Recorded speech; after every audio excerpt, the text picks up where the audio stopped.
स्मरण कराता है। आज राम की भक्ति की वकालत कौन कर रहा है? आज भगवान राम की भक्ति की दुहाई कौन दे रहा है? 2017 के पहले जो जय श्री राम बोलने पर लाठी मारते थे, 2017 के पहले जब उत्तर प्रदेश में राम भक्त कहता था कि रामलला हम आएंगे, मंदिर वहीं बनाएंगे, उन राम भक्तों पर जो समय गोली चलाते थे, आज वे आस्था की वकालत करते हुए दिखाई देते हैं। ये आपकी ताकत है, आपकी आस्था की ताकत है कि आज उनको आपका पिछलग्गू बनने के लिए मजबूर होना पड़ रहा है। आपके वोट बैंक की ताकत है। अब उन्हें अपने आप पर पश्चाताप होता होगा, अपने कर्मों पर पश्चाताप होता होगा कि समाजवादी पार्टी गलत थी। वह कांग्रेस जो 2017 के पहले राम के अस्तित्व को ही नकार चुकी थी, श्री कृष्ण के अस्तित्व को ही नकार चुकी थी, आज वो भी कहती है कि राम तो सबके हैं। अब ये लोग सब मचल रहे हैं अयोध्या जाने के लिए, लेकिन प्रभु राम तो जग नियंता हैं, इस ब्रह्मांड के स्वामी हैं। वे भी जानते हैं सही कौन है और बुरा कौन है। भगवान राम की भक्ति तो हनुमान जी के अंदर इतनी ताकत पैदा कर देती है कि अगर लक्ष्मण जी को बचाने के लिए संजीवनी बूटी लेने के लिए जा रहे श्री हनुमान जी के साथ कोई कालनेमी छल छद्म से धोखा दे करके उन्हें इससे वंचित करने का कुत्सित प्रयास करता है, राम की भक्ति ऐसे कालनेमियों को पूरी तरह निपटाने में भी सहायक हो जाती है। और इसलिए चिंता की बात नहीं। उनकी चिढ़ तो है कि अयोध्या इतनी सुंदर कैसे हो गई। उनकी चिढ़ तो यह है काशी विश्वनाथ धाम इतना सुंदर कैसे हो गया। उनकी चिढ़ तो है मां विंध्यवासिनी का धाम इतना अच्छा कैसे हो गया। और उनकी चिढ़ तो है कि प्रयागराज का वैभव महाकुंभ के नाम पर देश और दुनिया को अपनी ओर कैसे आकर्षित कर दे रहा है।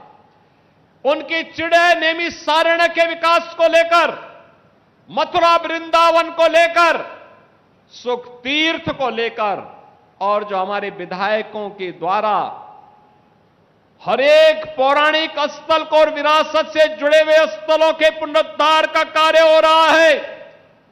इसको बाधा बन करके इनको रोकने की उनकी चिढ़ थी। जब कुछ नहीं कर पा रहे हैं तो अब अपने अनुसार फिर वे वही झूठ का सहारा लेकर के कुछ ना कुछ तो बोलेंगे, कुछ ना कुछ तो करेंगे। और इनका ये वक्तव्य यही दिखाता है कि अंगूर खट्टे हैं। जनता जनार्दन इनको सबक सिखा चुकी है। लेकिन बहनों और भाइयों, मैं आप सबको आश्वस्त करने के लिए आया हूं। ये विरासत के सम्मान की बात हो या नौजवानों को नौकरी देने की बात, आज मुझे अच्छा लगता है जब हम लोग उत्तर प्रदेश सरकार में कोई सरकारी विज्ञापन निकालते हैं, उत्तर प्रदेश के नौजवान नौकरी प्राप्त करते हैं। यूपी के अंदर आज के दिन पर जो चीजें हैं, मैं देखता हूं जब कोई सरकारी नौकरी के हम नियुक्ति पत्र वितरित करते हैं, रामपुर के भी नौजवानों को नियुक्ति पत्र मिलता है तो मुझे अच्छा लगता है। ये नौजवान 2017 के पहले वंचित थे। आज रामपुर हो, मिलक हो, बिलासपुर हो, स्वार हो, चमरोहा हो, इन सभी विधानसभा क्षेत्र से जुड़े हुए नौजवान आज उत्तर प्रदेश सरकार में नौकरी में जाते हैं। उद्योग की बात जब आती है, रामपुर के लिए भी हमें प्रस्ताव प्राप्त होते हैं। विकास की प्रक्रिया में नौजवान के हाथ को काम मिलता है। हर नौजवान, एक नौजवान जब अपने प्रतिभा और अपने परिश्रम का फल राज्य को देता है, तब उत्तर प्रदेश जैसा बीमारू राज्य जो कांग्रेस और सपा के पाप के कारण कभी बीमारू हुआ था, वह राज्य उस बीमारूपन से उबर करके आज भारत की अर्थव्यवस्था का ग्रोथ इंजन बन करके टॉप 3 इकोनॉमी के रूप में अपने आप को स्थापित करता है। बहनों और भाइयों, यही उत्तर प्रदेश है। परंपरागत उद्यम ठप पड़ चुका था। कहीं पॉल्यूशन कंट्रोल बोर्ड के लोग परेशान करते थे, कहीं पुलिस परेशान करती थी, कहीं मंडी समिति परेशान करती थी।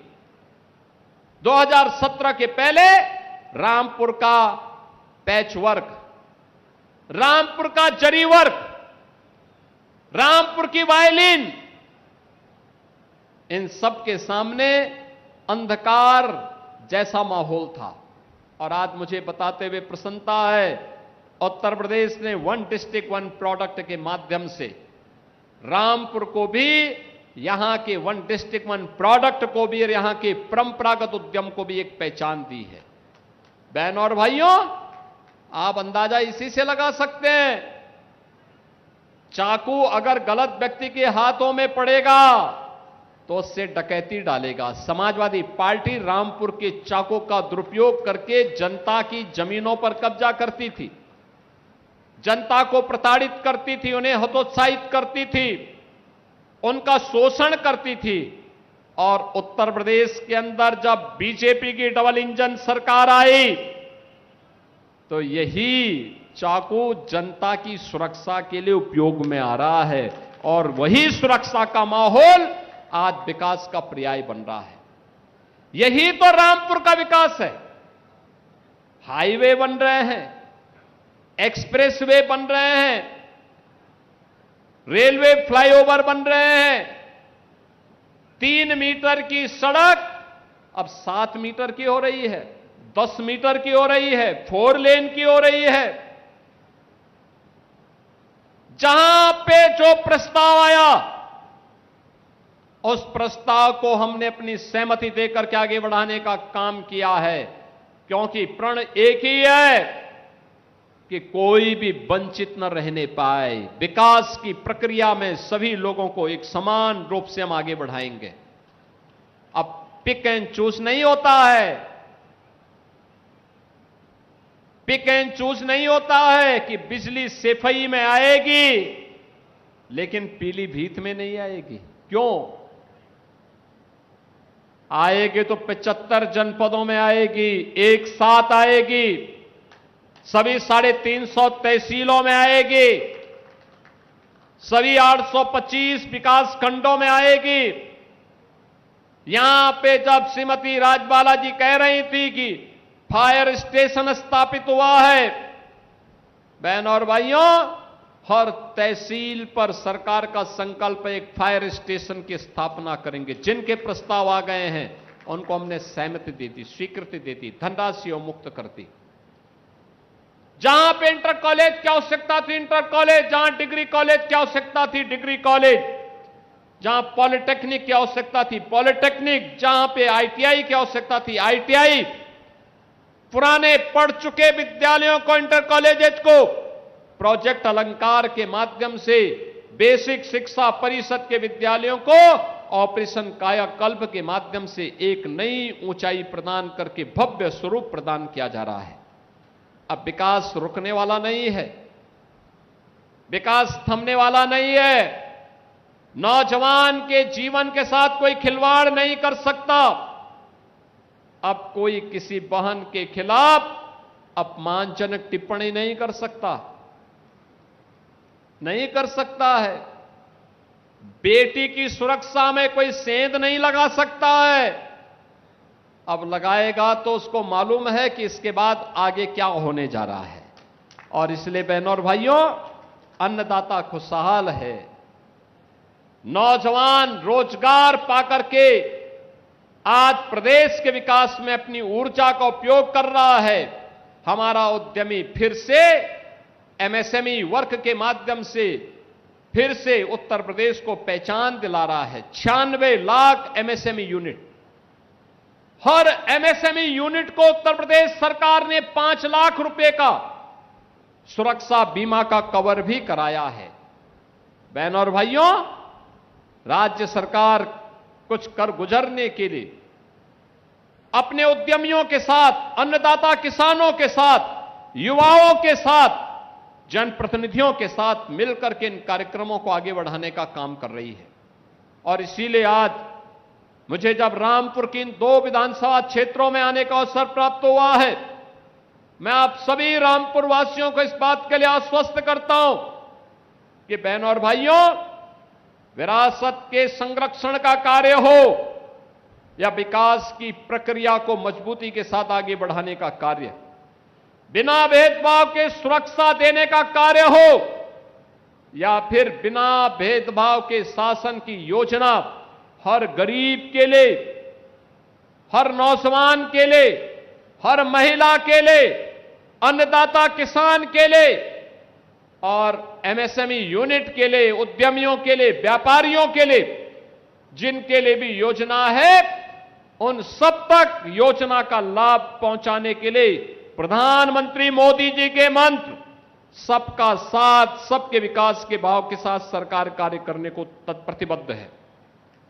बहनों और भाइयों, हमारा संकल्प है कि हम भेदभाव किसी के साथ नहीं करेंगे, भेदभाव किसी के साथ नहीं, लेकिन तुष्टीकरण भी नहीं करेंगे। ये डबल इंजन की सरकार तुष्टीकरण नहीं, ये डबल इंजन की सरकार आम जन की संतुष्टीकरण पर विश्वास करती है। आम जन संतुष्ट है, विकास द्रुत गति से आगे बढ़ता हुआ दिखाई देता है। बहनों और भाइयों, विकास किसी प्रक्रिया को आगे बढ़ाने के लिए आज मुझे यहां आने का अवसर प्राप्त हुआ था। मैं पिछली बार बिलासपुर में आया था। रुद्र विलास चीनी मिल के बारे में सरदार बलदेव सिंह ओलक ने तब भी कहा था, और मैंने तब भी कहा था कि इस मिल के पुनरुद्धार के लिए हम कार्य करेंगे। मैंने सर्वे की रिपोर्ट मांगी है। सर्वे की रिपोर्ट जैसे ही आ जाती है, बहनों और भाइयों, सरकार पैसा देगी उस चीनी मिल को विस्तारीकरण करने के लिए और उसके विकास करने के लिए। ये कार्य आगे बढ़ेंगे। ढेर सारे प्रस्ताव रामपुर के, मिलक के, स्वार के, चमरोआ के मेरे पास आए हुए हैं। कोई रुकेगा नहीं और कोई उसको रोक भी नहीं सकता। ये मजबूती के साथ आगे बढ़ेंगे। विकास की प्रक्रिया अनवरत रूप से आगे बढ़ेगी।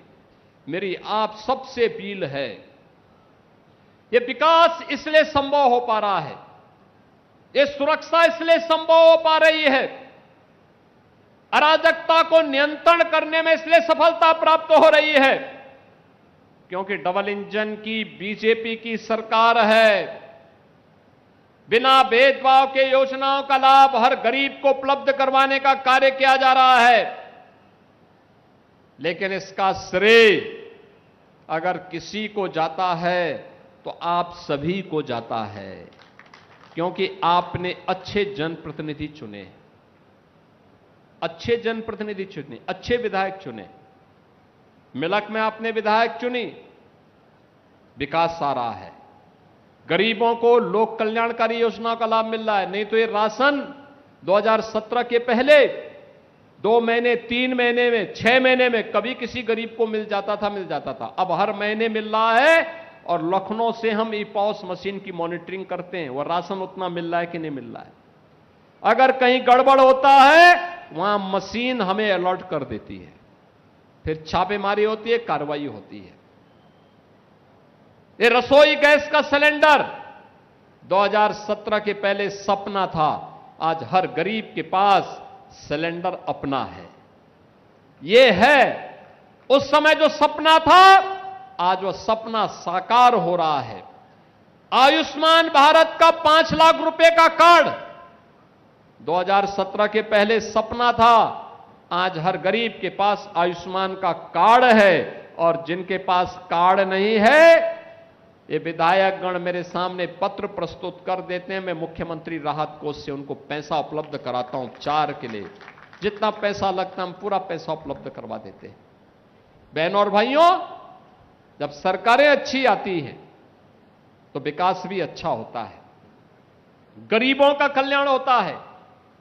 इंफ्रास्ट्रक्चर जब अच्छा होता, अच्छा रोड बनता है, अच्छे ब्रिजेज बनते हैं,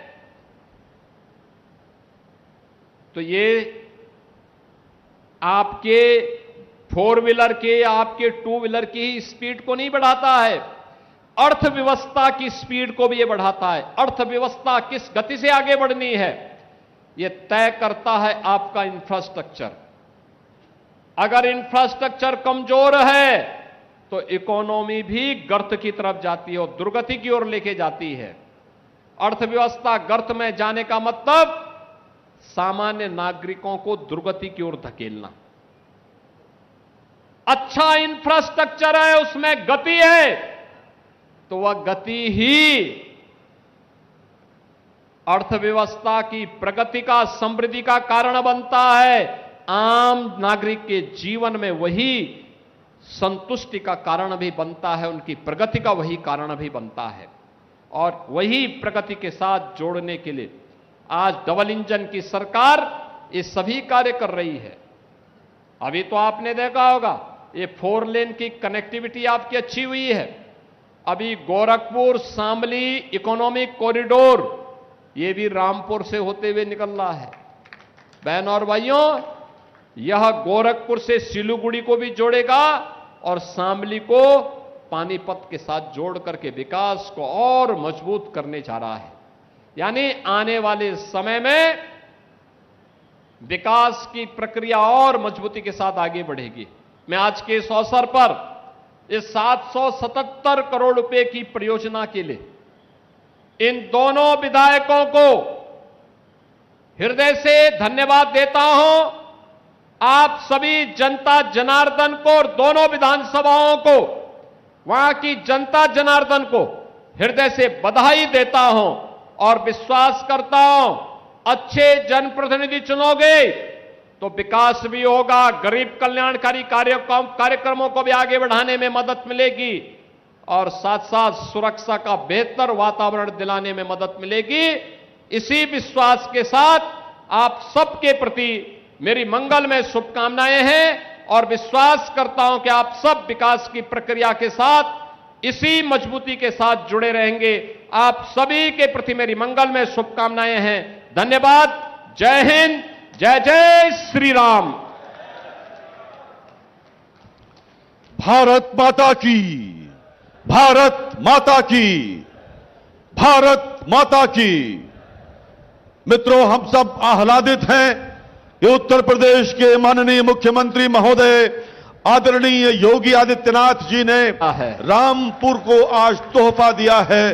कल तक उमस भरी गर्मी और आज इतना शानदार सुहावना मौसम, ये रामपुर के विकास और रामपुर के उन पौराणिक स्थलों, जिस धरती ने विरासत